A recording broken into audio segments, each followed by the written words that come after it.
आज तक बहुत बातें हमने सुन ली है कि ऐसा करने से सम्यक दर्शन होता है, इसे सम्यक दर्शन कहा जाता है।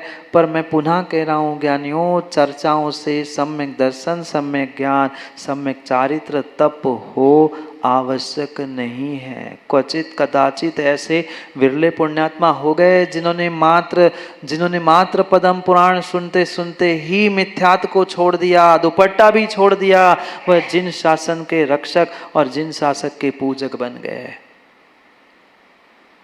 पर महाराज उन्होंने पहली बार सुना था, हम कई बार पद्म पुराण पढ़ चुके, सुन चुके और दूसरों को सुना भी चुके, फिर भी टस से ज्ञानी है। देखो बोले ही पड़ी माँ, मस नहीं हो पाए, टस से मस नहीं होते। आप तो रोज सुना महाराज, हम सुनाए सुनेंगे सुनेंगे सुनेंगे, इधर से और इधर से मत निकालो।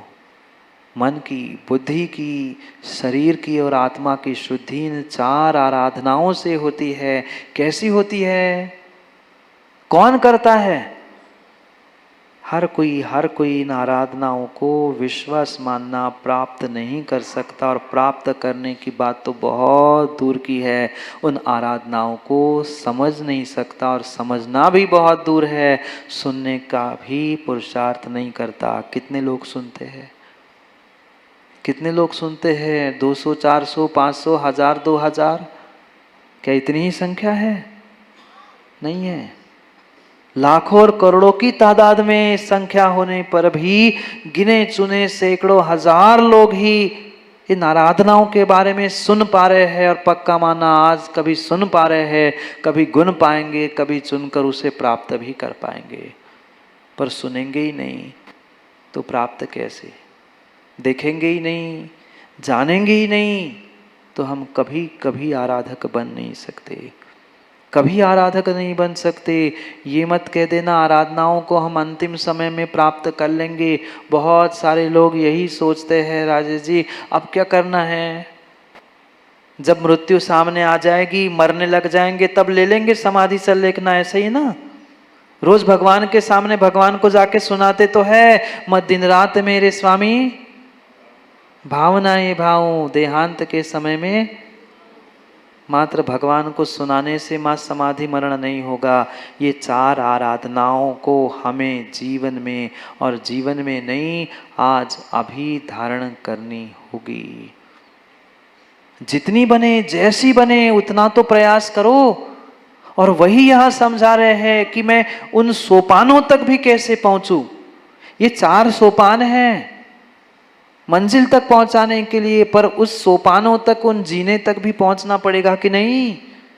वहां तक तो सीधा चलना सीख लो, वही भी पहुंच जाएंगे ना, तो भी कभी ना कभी इन 4 सीढ़ियों को, 4 सोपानों को, 4 पायदानों को हम चढ़ लेंगे।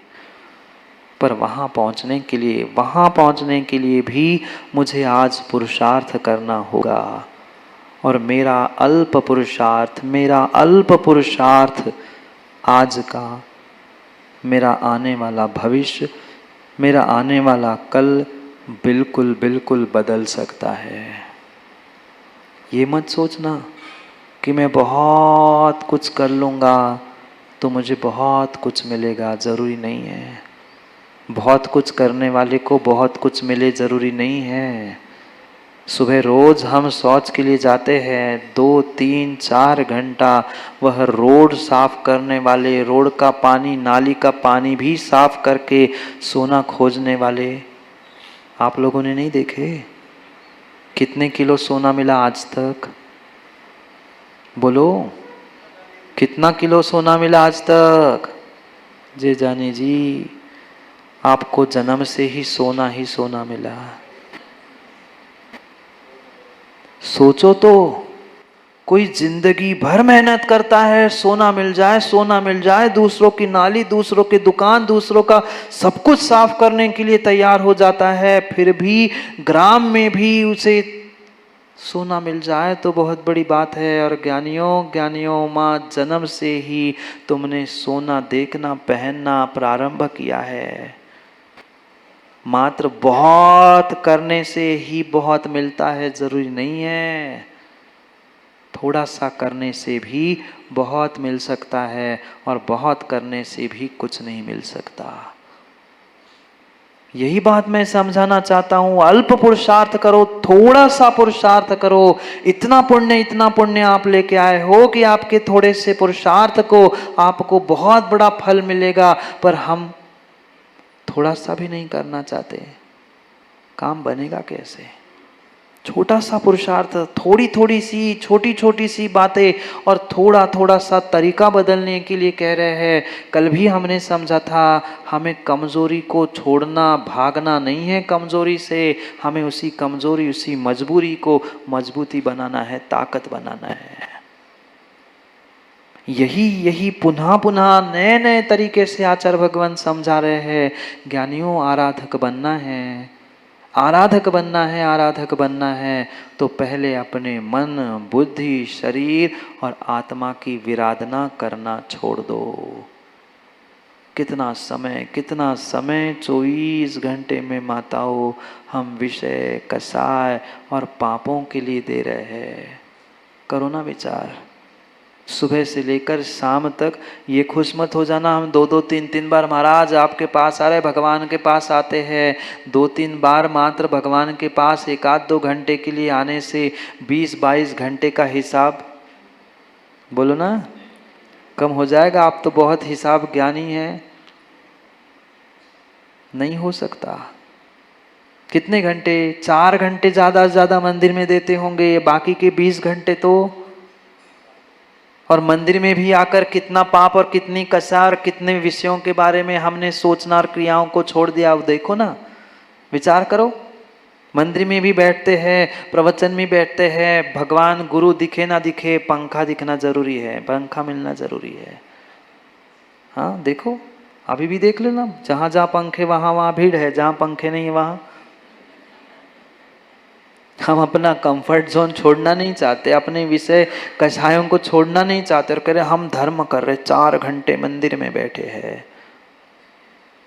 नहीं, जब तक इन कषाय विषयों से हम दूर नहीं हो पा रहे हैं, तब तक जो चाहे कर लो, जो चाहे कर लो, काम बनने वाला नहीं है। रोता है, बिलखता है, चिल्लाता है, आता है इंसान, महाराज मेरे साथ ही ऐसा क्यों हो रहा है, हमने तो सबके साथ अच्छा किया, मैं इतना सब कुछ कर रहा हूँ, इतना धर्म कर रहा हूँ, इतना दान दे रहा हूँ, पर इन सब कुछ करने के साथ थोड़ी सी भूल थी, जो एक वट वृक्ष के बीज जैसी जमीन में बोई गई थी, आज बहुत बड़ा वट वृक्ष पाप का, दुखों का आपके जीवन में अंधियारा परछाई करने के लिए खड़ा है। बाद में रोने बिलखने से कुछ नहीं होता। माँ बोलो ना, कितनी कितनी कसायों को कम करने का प्रयास किया आज तक जिंदगी में। 55 बीत गया, 55 बीत गया, 85 भी बड़कुल जी निकल गए, पर फिर भी आज का इंसान अपनी कसायों को कम करने का, नष्ट करने की तो बात ही नहीं कर रहा हूँ। सबसे ज़्यादा बुजुर्ग इंसान ही आज तमतमाता है। बोलो, अपनी अपनी झांक के देखने ना, दूसरों को नहीं। नहीं तो बहुत आसान है, हमारा जीवन के बारे में कह रहे थे। मैं किसी के बारे में नहीं, आपके सबके बारे में कह रहा हूँ, सबके बारे में कह रहा हूँ। जब जब जब हम तमतमाते हैं, जब तीव्र कषाय आती है, जब तीव्र कषाय आती है, पर वस्तु के प्रति तीव्र राग होता है, उसे जब छोड़ने के भाव नहीं होते, तब निर्णय करना कि मैं कितना पानी में हूँ। खूब 12 भावनाएं पढ़ी क्या? खूब 12 भावना पढ़ी। राजा राणा छत्रपति रोज चाहे भगवान को भी आकर हमने सुना दी। दूसरे के यहाँ जब चले जाते, उनके यहाँ भी जाके समझा के आ गया, अरे ये तो संसार का नियम है, आया है उसे मरना है, पर कुछ हमें थोड़ा सा कष्ट हो गया, फिर कहाँ गया मेरा वैराग, कहाँ गया मेरा वैराग? वो महाराज दूसरों को दिखाने के लिए लेबल लगाया था वैराग्य का, हमारे पास तो कुछ नहीं। जब 12 भावना भगवान को सुना रहे थे, वो भगवान को ही वैराग्य उत्पन्न करा रहे थे। क्या करे, जहाँ वैराग्य भावना और 12 भावना घर में पढ़नी थी, वहाँ तो फुर्सत नहीं है। रामायण मतलब महाभारत वो नहीं, घर के रामायण महाभारत से फुर्सत नहीं है। वहाँ तो कृष्ण ने एक आध दो बार ही नरेश जी चक्र उठाया होगा, वह नमक नहीं मिलता तो थाली चक्र बन जाती है। क्या करें, क्या करे, रामायण महाभारत से घर के फुर्सत नहीं है। और कहाँ वैराग्य भावना और कहाँ मेरे 12 भावना पड़े, वो तो मंदिर में आके पढ़ते हैं। इसलिए आजकल बहुत सारे लोगों को मंदिर से वैराग्य हो गया और घर से देखो ज्ञानी, मुझे बोलना ही नहीं पड़ता। हकीकत है, अब जो है सो है। कम से कम अच्छी बात है, मान ही रहे हैं। घर से वैराग्य करना था और मंदिर में कथनचित अनुराग राग चाहिए था, उससे काम होता, पर काम बिल्कुल उल्टा हो गया। दुकान से एक मिनट भी फुर्सत नहीं होती। यहाँ बैठे बैठे भी बहुत सारे फोन पे समझ रहे ना, आप ज्ञानी हो, बैठे बैठे ही फोन पे हो जाते हैं। फोन पे हो गए, फोन पे हो जाते या फोन रिसीव भी हो जाते। आजकल फोन पे ही दोनों काम होते, पे भी हो गया रिसीव भी हो गया, दोनों मजे। फिर कहते महाराज देखो, आपके प्रवचन सुनने आते, वैयावृत्ति करने आते हैं तो 200-500 रुपये तो आ ही जाते हैं। वो नोटिफिकेशन भी आता है, सुनाते भी है रिसीव्ड। पैसे तो रिसीव दिख रहे ज्ञानियों, पर अपने आप भी तो किसी का भी रिसीव हो जाओ। अपने आप तक तो ही पहुंचने का प्रयास करो।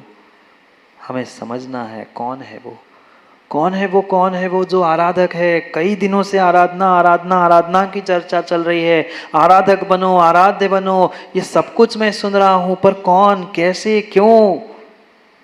क्या मैं नहीं बन सकता? क्या आप नहीं बन सकते? एक छोटा सा बालक भी वह आराधक बन सकता है, अगर यहाँ बताए हुए कारणों को वह प्राप्त हो तो। पर क्या करें महाराज जी, राग द्वेष और मोह से हम उभर ही नहीं पा रहे हैं, निकल ही नहीं पा रहे हैं। जितना निकलने का प्रयास करते हैं, जितना निकलने का सोचते हैं, उतना ही दलदल में फंसे जा रहे हैं। दलदल ने, कीचड़ ने जिन्हों नहीं पकड़ा था, कोई किसी को पकड़ने की शक्ति नहीं रखता। मैंने ही मोह के कारण सबको पकड़ के रखा है। किसी से राग, किसी से द्वेष, किसी से कुछ, तेरा मेरा अपना पराया करते करते पूरी जिंदगी निकल गई। ये मत कह देना कि महाराज अभी तो बहुत जिंदगी बाकी है। अजय भाई, न पल का भरोसा है ना कल का भरोसा है, किसी का भरोसा नहीं है। कब किसकी आँख मीच जाए, कब किसकी श्वास रुक जाए, कोई भरोसा नहीं है।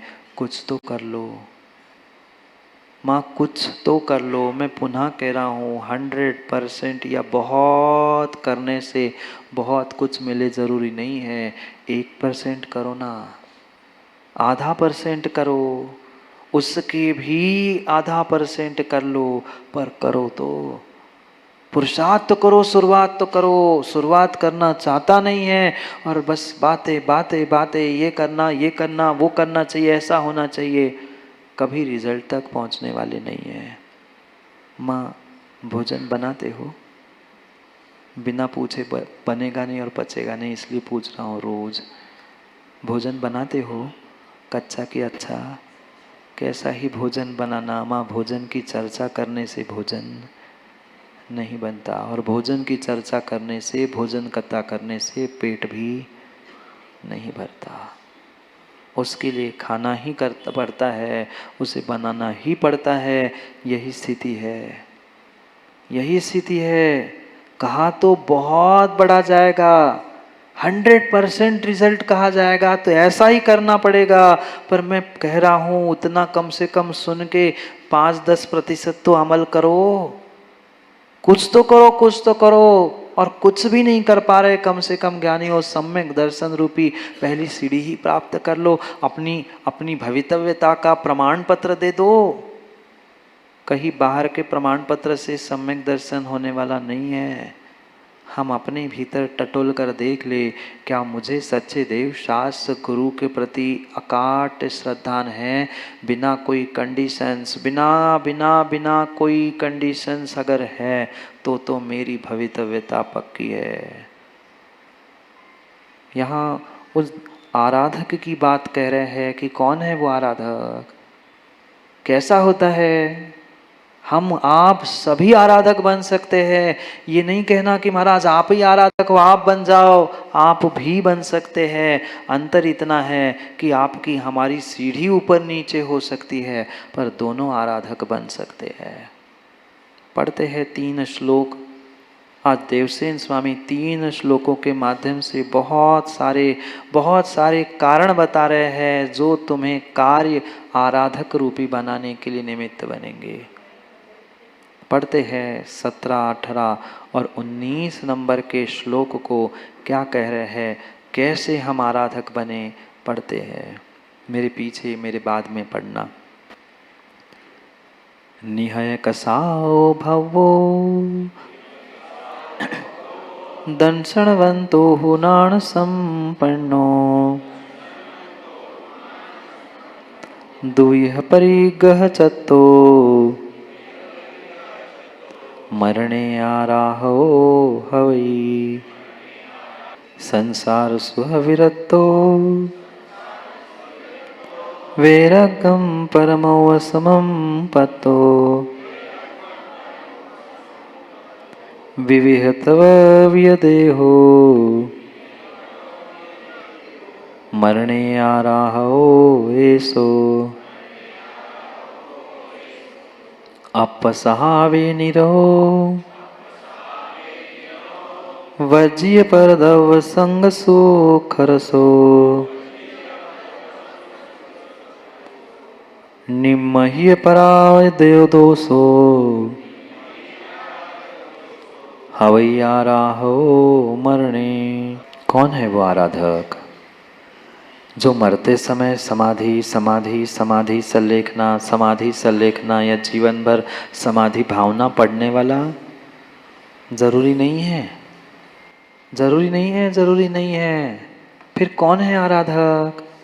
मात्र कहने वाला चिल्लाने वाला हो जरूरी नहीं है, क्योंकि ऐसा कहा जाता है, क्योंकि उदय पंडित जी ऐसा कहा जाता है, जो भौंकता है वो,